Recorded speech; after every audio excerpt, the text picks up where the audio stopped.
Amazina yanjye ni Nizeyimana Gratien, nkaba ndi trainer muri manufacturing and production technology cyangwa se trainer mu bumenyi bw'iterambere n'ikoranabuhanga ryo mu nganda. Ubwo rero nkaba nari ngize ngo bagezeho application cyangwa se software ya Solidwork ijyanye n'uburyo dushaka kuba twashushanya cyangwa se twakora projet dukoresheje imashini cyangwa se computer, kuko iterambere tugezemo buno niryo rigezweho. Kuko mubibona rero application ya Solidwork, turaza hano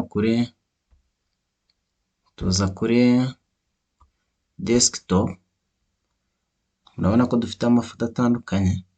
Icyo dukeneye ni folder ya Solidwork, twarangiza tukaza tukayifungura tugakirika double click dukoresha left button, cyangwa tugakirika right click dukoresha right button tugakirika rimwe.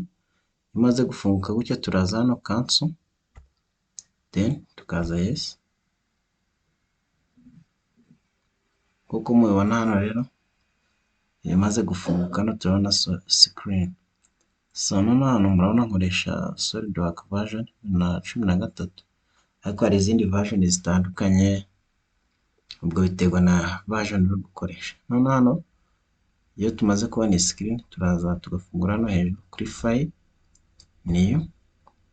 Okay, hano urabona ko dufite part eshatu, aho tugira part 1 assembly, tukagira na drawing. Hano muri part naho dukoresha ducreate cyangwa se dushushanya ibice, bya bice bikaba bigize imashini cyangwa se ikintu tugiye gushushanya.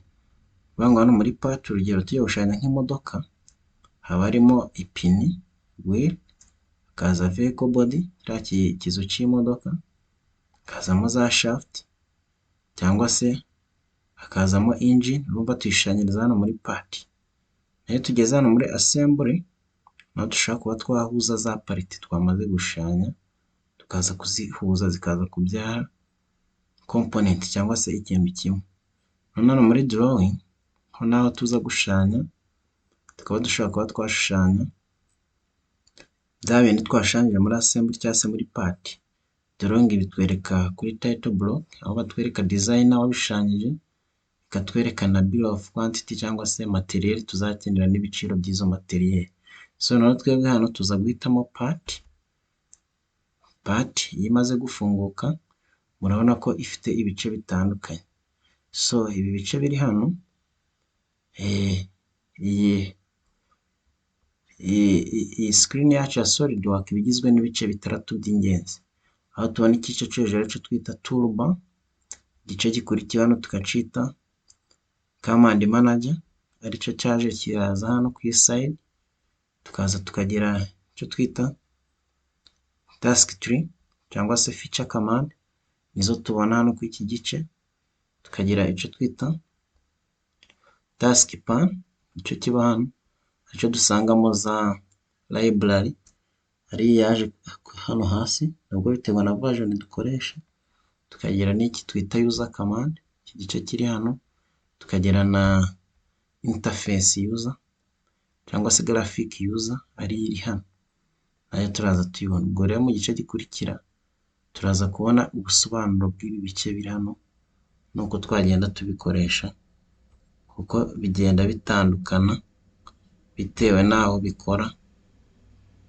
Ubwo nkaba mbakangurira gukurikira session ikurikira kugira ngo tubashe kubona ubusobanuro buhagije.